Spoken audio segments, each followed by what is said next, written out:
Wow.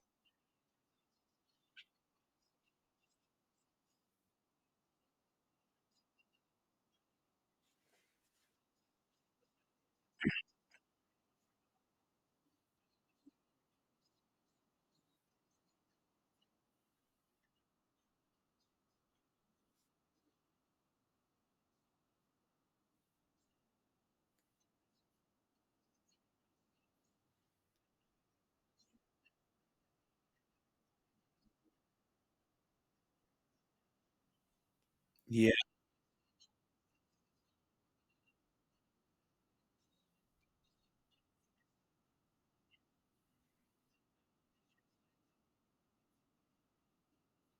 Yeah.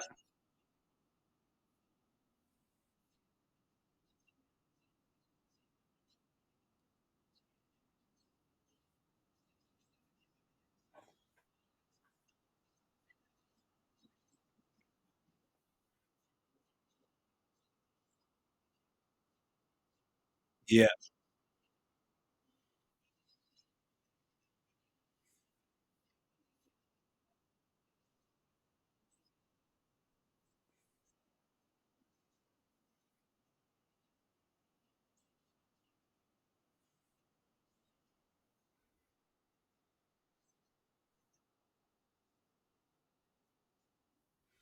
Brilliant. Makes a lot of sense.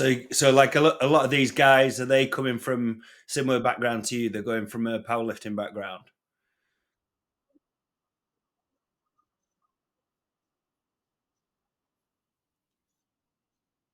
Yeah.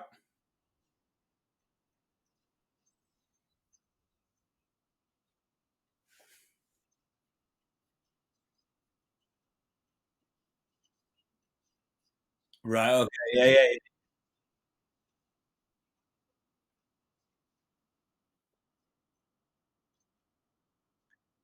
Yeah. Makes sense.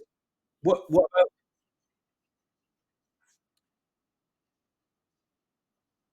yeah.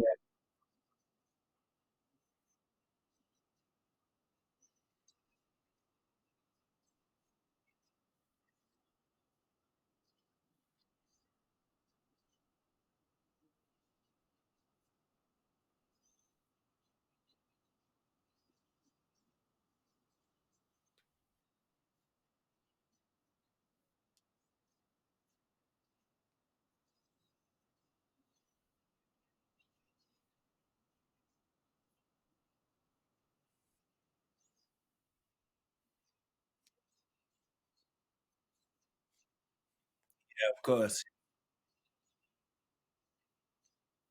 Yeah, I suppose so. My backstory in terms of overhead lifting was when I started competing in strongman myself, probably what 7 years ago, 8 years ago, or something.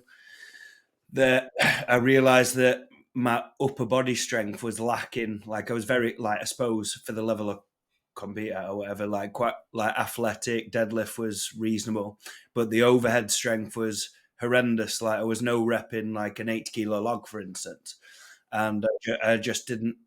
I didn't have like the what you referred to as like that numb strength or dumb strength or whatever. I didn't have that in my upper body to kind of help me get out of jail. So what I decided to do was I was thinking, right, well, it's going to take me a long time to get my upper body strength up to scratch to be able to blah blah blah blah blah. Is there a more efficient way? So then I just completely forgot. I just completely blocked everything out that had gone before in strongman, and I just decided to learn what the best, who were the best people are at lifting weights over the head in the world, which obviously Olympic weightlifters, and I just basically studied the Olympic weightlifting with a view to transitioning the principles and contextualizing for strongman implements because I realized that there's obviously like people like say Kuklayev, and there's like Rob Kearney who split jerks a little bit, but I wouldn't say that the I don't know I wouldn't say they've necessarily mastered the principles onto in terms of all the implements, and that like there's some people that I've taught over the years who've just given like split jerks a go and they've picked it up really well, but then go to a different implement, and they don't know how to transfer in between.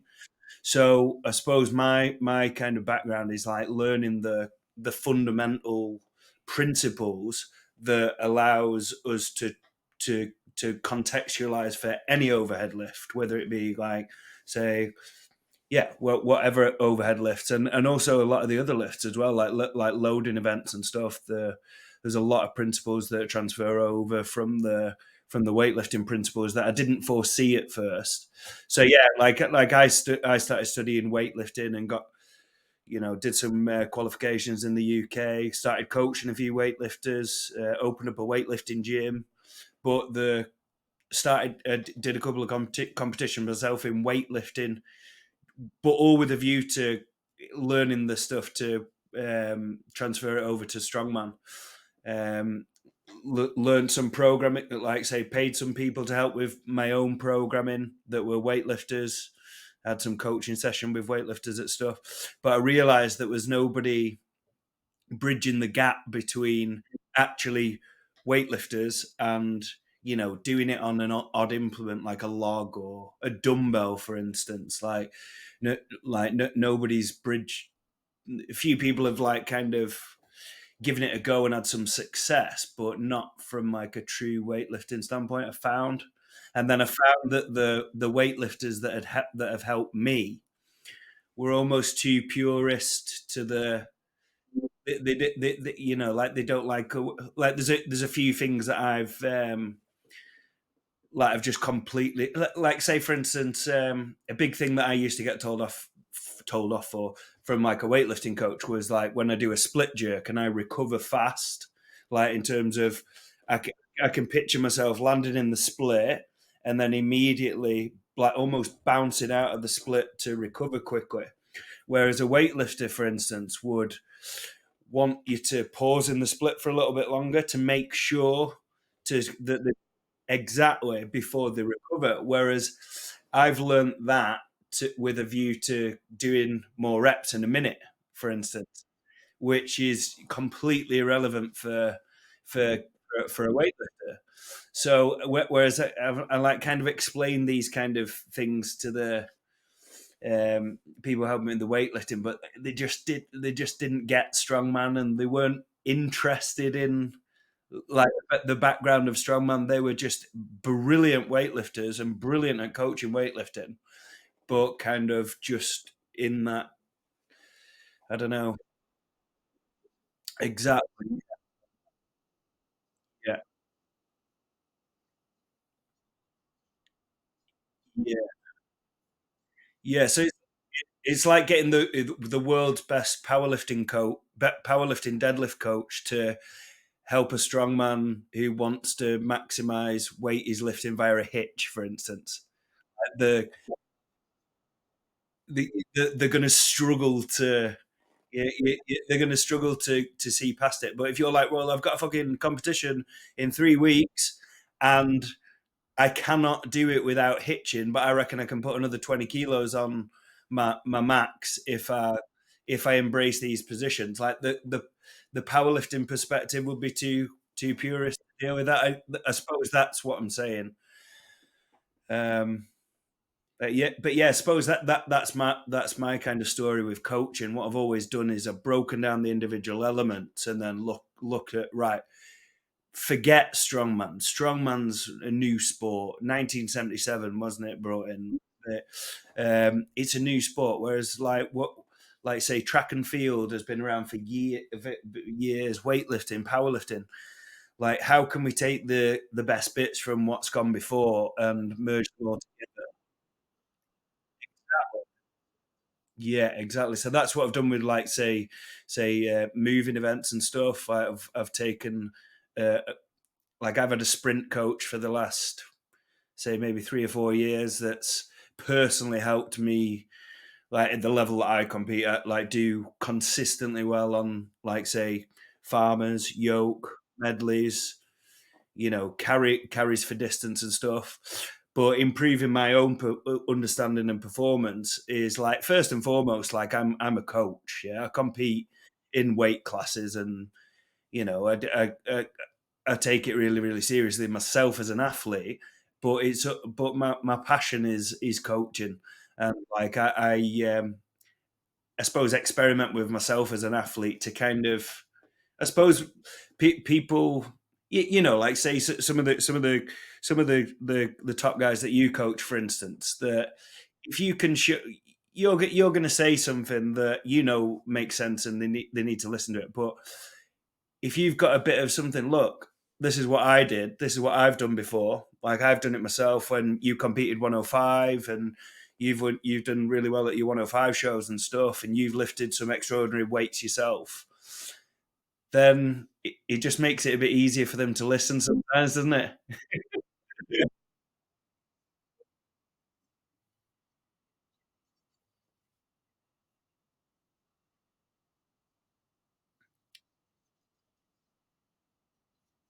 Yeah. So what are the errors that you see with what are the things that frustrate you as a coach with the overhead lifting, for instance, like a log or an axle or a dumbbell? Or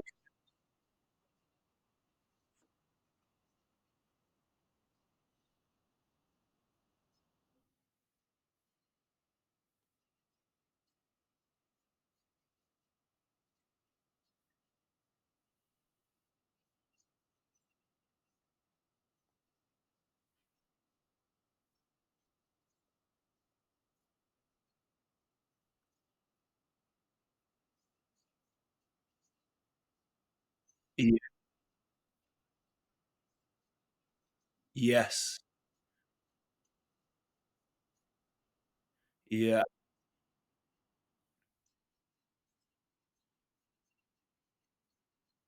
yeah, yeah,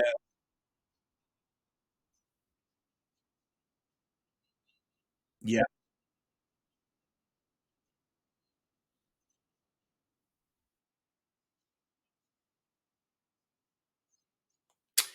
yeah,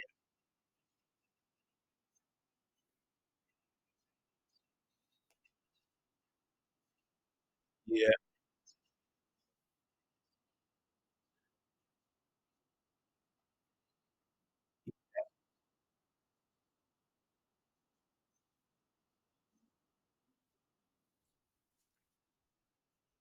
right, yeah,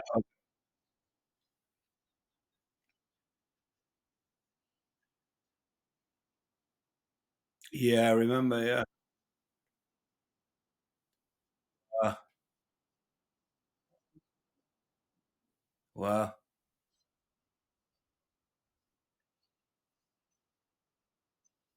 Yeah,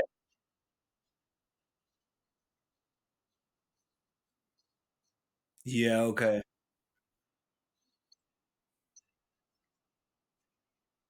So realistically, you like anatomically, and if you were coaching a robot, you would have the answer because you know, like say you've just identified what a common problem is, tight lats, can how to open up the position basically without going into depth, how to open up the position and spend a bit more time there. But the trouble that you're having, it sounds like, is managing people's egos, which is a real thing. So yeah, something that I've done over the last few years to deal with this scenario is just basically have stuff in the program where they can they can kind of I refer to it as they can express themselves. They can go right. You want to go heavy? You want to do your say your 170 log guy? Right. Let's keep some singles in there. We can keep some. Can you do three singles at 150 or whatever? They do the work where they feel like the right. Oh shit! I'm going heavy. I feel like an animal or whatever, and then say right. Well, you've done that now. Yeah, you've got your kind of your ego. Yeah, you've lifted heavy. Yeah, because we enjoy, a lot of people just enjoy lifting heavy, don't they? So you've lifted heavy. Right now we're going to back off, and now we can work the assistant stuff that's actually going to get us to 180, 190, or whatever. Yeah. So whereas I see like a lot of coaches see the problem and see the solution, and think, right, well, we need to strip it right back. And then in 12 weeks' time or 6 months' time or however long, that we've have painted this beautiful block of training out, this periodized approach that's absolutely beautiful. But then they're not motivated to stick to it because it's so fucking boring for them because they just want to lift heavy weight. So I suppose this is a way that, like, I suppose that's a way that I do it, is like blend ways in where they can kind of almost go like not a prescribed way. It might be like, say, I'll often put in my program in, say, right, do this really well, whatever, 3 sets of 3 with a 5 second pause at lockout, 5 second pause with your head through, a light to moderate weight, because we're actually we don't need to develop so much the kind of any kind of neural drive, so to speak. We just have to open up positions and you're going to hit a fucking 180, 190 log. Yeah. They don't need to get any stronger in terms of force production to be hitting these numbers. They just need to open up the positions. Yeah. But you say, right, you do that work, and then you can have a fun single with no pause afterwards. Yeah. Um, Obviously, working within constraints of, you don't want them to injure themselves or fry themselves, but you know, also another thing, just slightly off topic with the overhead thing, that I see a massive error is that we can take from weightlifting is the in this scenario, take make sure that all the eccentrics are taken away. It's concentric skill that's holding these guys back. They're losing the position somewhere, whether it be a skill thing or a flexibility thing at lockout. It's usually one of those things. It's not eccentric strength. Yeah. So the eccentric fatigue of locking that log out and then lowering it back to your chest, lowering it down to the blocks or whatever, in my opinion, we'll all have greater success with just dumping it overhead. Getting some decent log pads that kills it, so, and sets it up to go into your next rep. Set might sound obvious, but yeah, you watch, like, say Olympic weightlifters train, they're doing minimal eccentrics. It's all concentric, or drop into a platform, or drop into blocks, drop into jerk blocks, etc. Because the tonnage you can accumulate in any given time period uh, is so much higher at higher percentages that are specific to what you're actually getting better and trying to develop. Uh, yeah, exactly, exactly. And that's something that is criminal specifically on the dumbbell. And I think it's because there's a trend all over the world where people are seeing the value in dropping the log to pads. Like, I don't know what it's like in your country or whatever, but or like axle. A lot of people use wheels or bumper plates, so they'll drop it down to a platform or pads. Whereas dumbbell, for some reason, like it, if people don't have a pad, they'll often lower it to a platform or lower it to a block or to a tire. But I'll often see people training, and they do a rep, and then they'll be lowering it to the shoulders or repping from the shoulders. Like, personally myself, like, I've gone from struggling with 50 kilos to doing 110 kilos pretty easily when I did the rep with no eccentrics to my shoulders in the last whatever 6 or 7 years, as however long it's taken. But literally every rep, even from a warm up, say if I'm using 30 kilos, I'll press and then I'll drop on the dumbbell. So that's a massive tip for people, because yeah, if you especially with the single arm, because realistically, what you're using on the concentric, if you get it right, you're using a lot of leg drive, especially when some people jerk it. They're using leg drive to drive it up, and then basically the lower body and the skeleton being stacked to receive it. But when they're doing an eccentric, they're using obviously the eccentric tricep strength, which if they're lifting, let's say Yako doing fucking 90 kilos, 100 kilos, eccentrically, yeah, of course he's an animal, but I mean, that's just unnecessary fatigue that, it'd be better dumping and going back up. And exactly, exactly.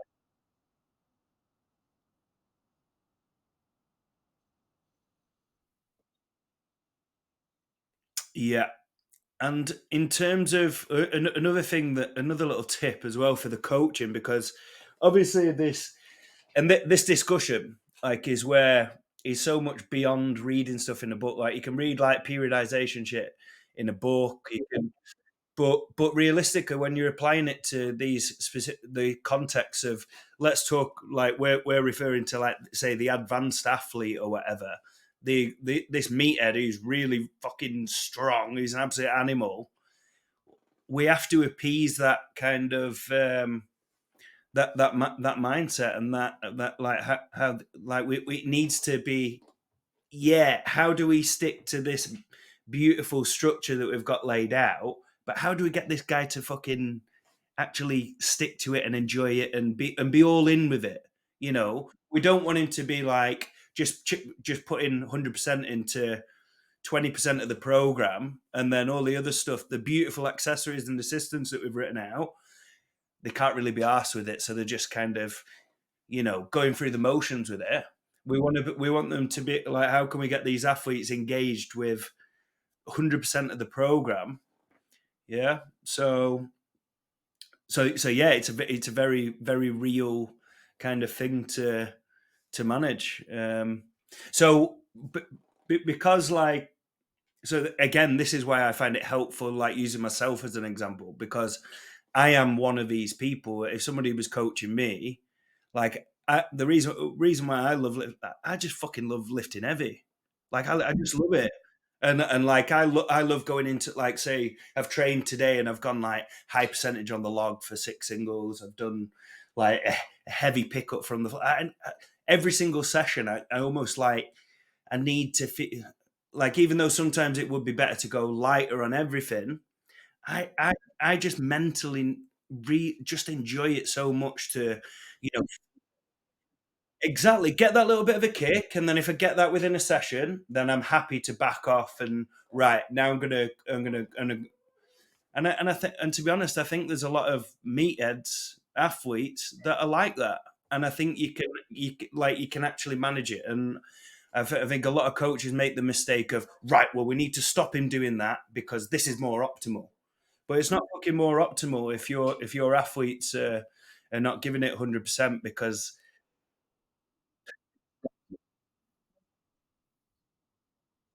yeah, exactly. Yeah, yeah. So the thing that I'll often do is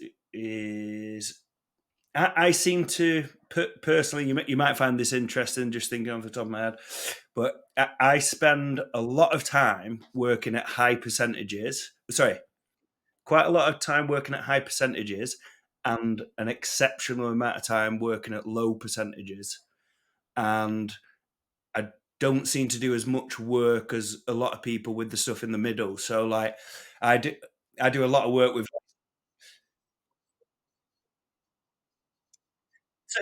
say like, for instance, say log, for instance, right? I've just trained log today, right? And my recent PB, most I've done recently is 140 kilos. Yeah. So today my session was um, 6 sets of one at 130. I managed. Yeah, but I spent, say the whole protocol or whatever took, say, an hour. I spent about half an hour, 40 minutes with like a 50 kilo log. I did most of my work in that session with actually a 47.5 kilo log, doing a load of triples with that, opening up my positions, like. And then once I've felt like I'd opened up all the positions, I got my timing right, everything feeling really good. The stuff at, like, say, I've done very minimal at, like, say, between 60 and 80%. And I'm not saying that's the way that everybody should lift, but I mean that's something that's a way that's been successful for me. Like, basically, there's no kind of, I find that a lot of people try and work on. This is a big error, especially with overhead, especially in the context of the the case studies that you mentioned. These guys that are really strong, and you're trying to teach them new skills, kind of thing. is a lot of people try new skills and refine techniques at too high percentages, in my opinion. You see people doing like say 75% triples, sets of five or whatever, and trying to fucking apply a new coaching point, and it's just far too heavy. And and even if and the thing is they don't realize it's too heavy because they still finish the set and they make the lift and they feel like they're working hard, but they're just reinforcing the kind of strongest patterns that they're already what they've already patterned before. They're not able to get these new patterns in, if that makes sense. So I'm the right. Okay.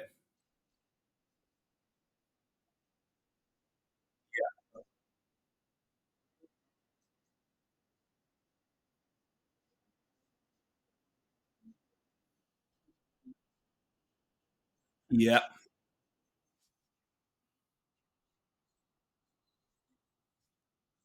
Then yeah. Yeah.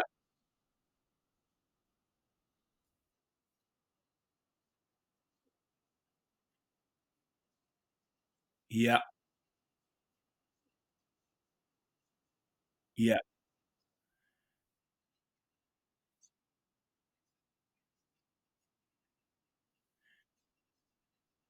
Yeah.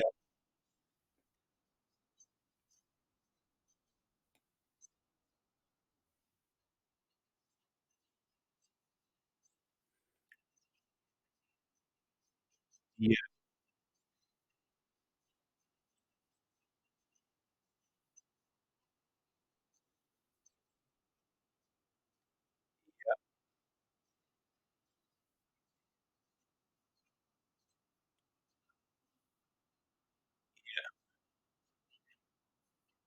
Yeah.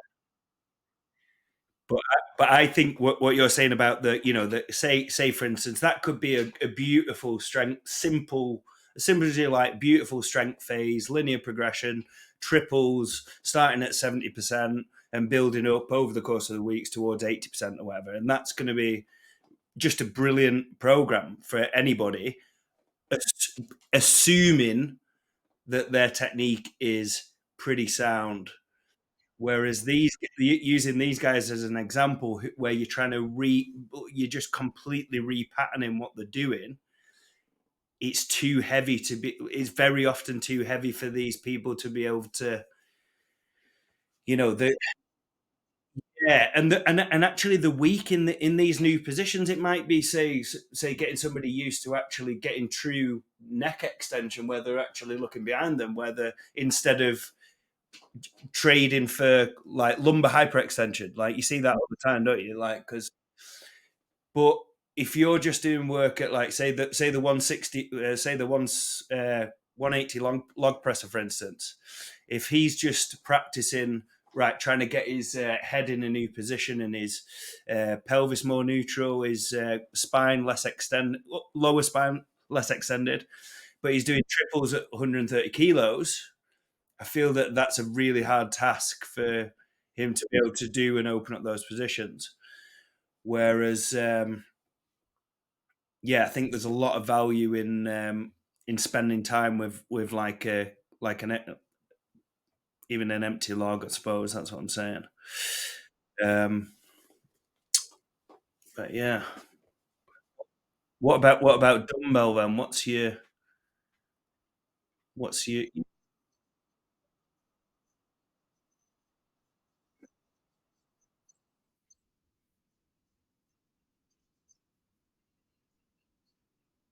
yeah,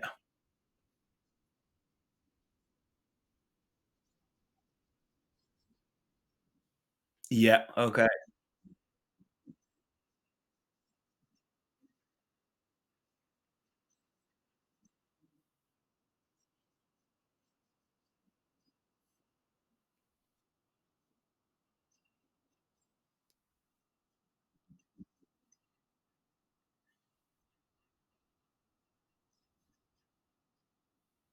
well,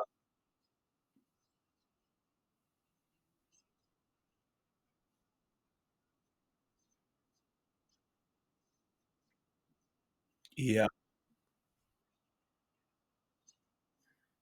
yeah.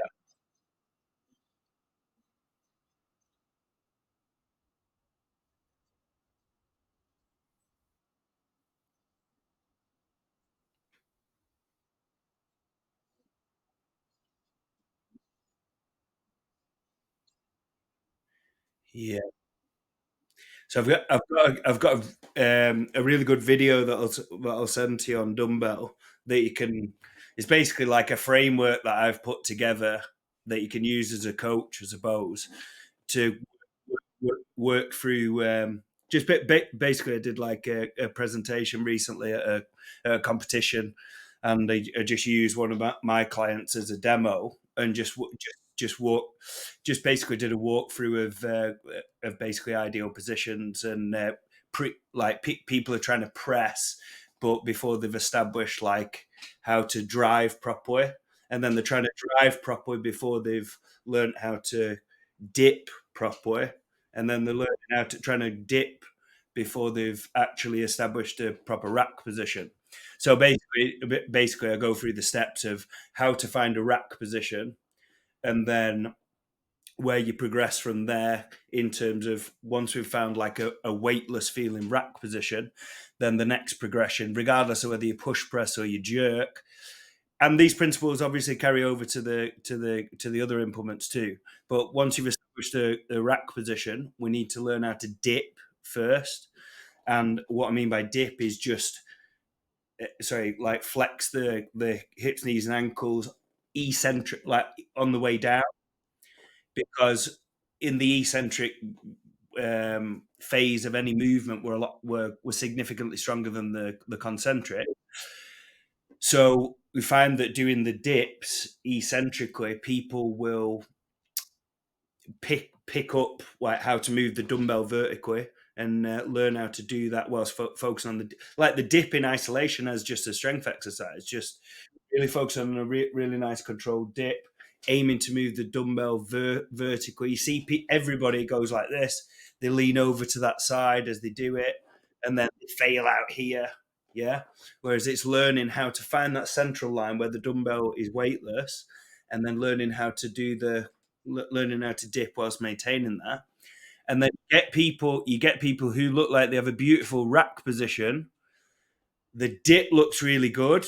It goes vertical on the way down in terms of the dumbbell, but then they're still missing out here, and it appears like the same error. But these people, if you slow mo it, what they're doing is they're doing a perfect. They might be doing a perfect dip, but then they need that concentric strength, and it's a little bit hard, even though it's just people just think the drive is the same as the dip.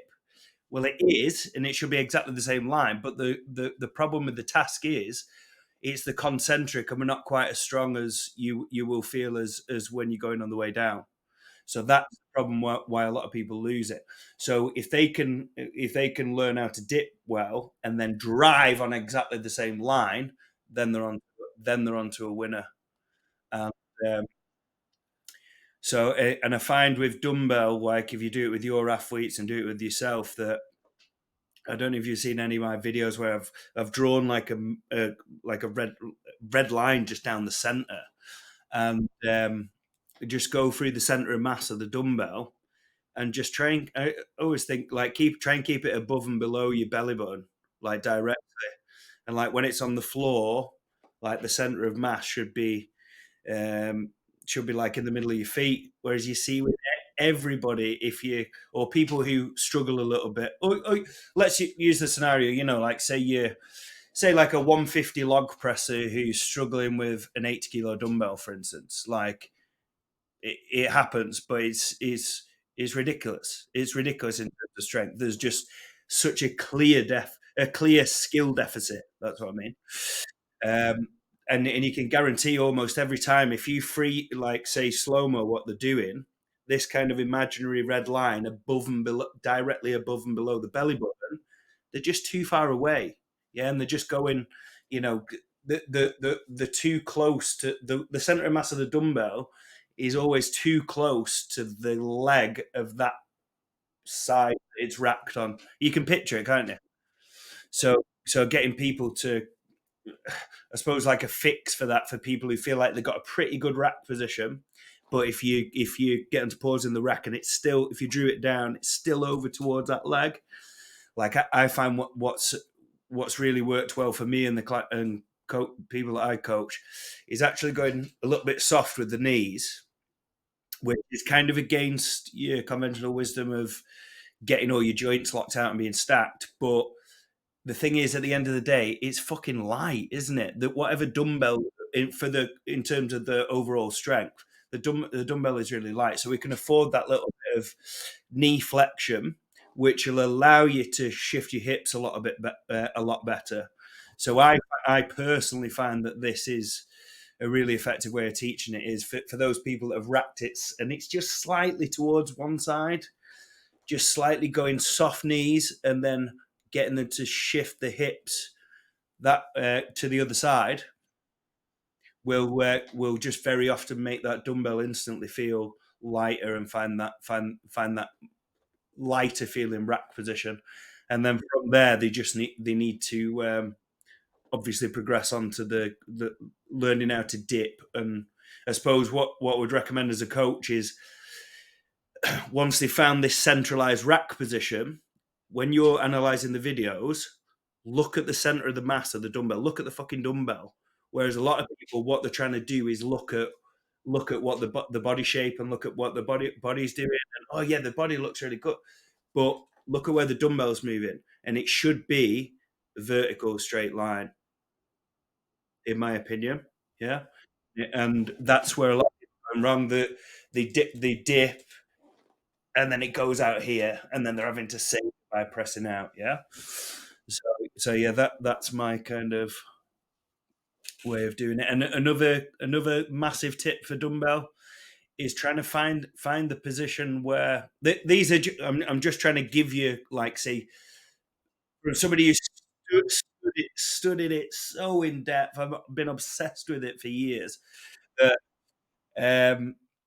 the like the biggest errors I see, and particularly for advanced lifters, like say I see it in England so much. These guys that are fucking got big log presses, big axle, pretty big axle, and dreadful at dumbbell. And it's these are exactly the same things just happen over and over again. And then the other thing is basically using the like I like to reinforce this rack position where a cue that I try and get the athletes to think of is trying to make their arm, their arm, try and make that redundant. Yeah. Try and make that find a position where this isn't doing anything. This is just merely connecting you to the implement. Yeah, you see how many people do you see where they appear that the rack position looks pretty, I don't know, pretty central, but then you can see them in the rack and their arms shaking like this because their arms holding all the tension. And if their arm wasn't there, the dumbbell exactly. Whereas that's what people say to quite a lot of people message me and say, well, how do you? Because very often I'll do like training without my elbow sleeves, for instance, because I'll use that to there. I can't use the elbow sleeve tension to kind of help me with the rack position. I've got to find the central point. Otherwise, my arm is in agony. If I'm holding a 100-kilo dumbbell here, like over my body weight on a dumbbell out here, it just digs in and hurts straight away. Whereas if I can bring it to and find that central rack position, it feels absolutely fine. So using that to kind of reinforce that, and I suppose like I've come from a background of getting efficient with these overhead lifts, for instance, because I've been nowhere near as strong as like say the guys that I beat, like in terms of my upper body strength.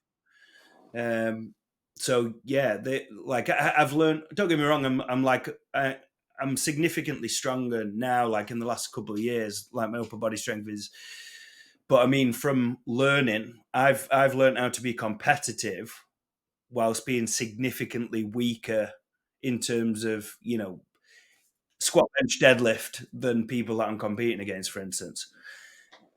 So I've learned how to do it through more efficient ways. And obviously, the gold standard is these beautiful, more efficient ways of lifting combined with brilliant strength. That's what we want to do and marry up. Yeah, exactly. Yeah. But I suppose that's why I'm so passionate about these like intricacies and stuff because I've learnt how to kind of be competitive with guys who are fucking shit ton stronger than me in terms of raw force production. Um,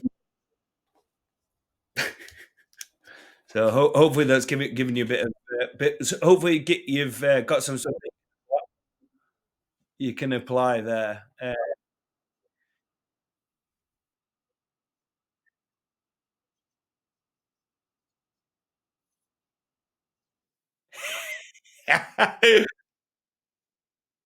Yeah, yeah, yeah, yeah.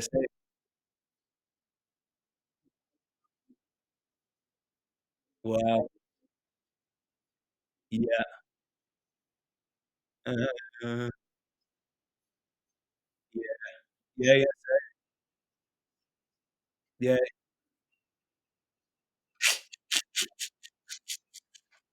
yeah. That's it, isn't it? Yeah.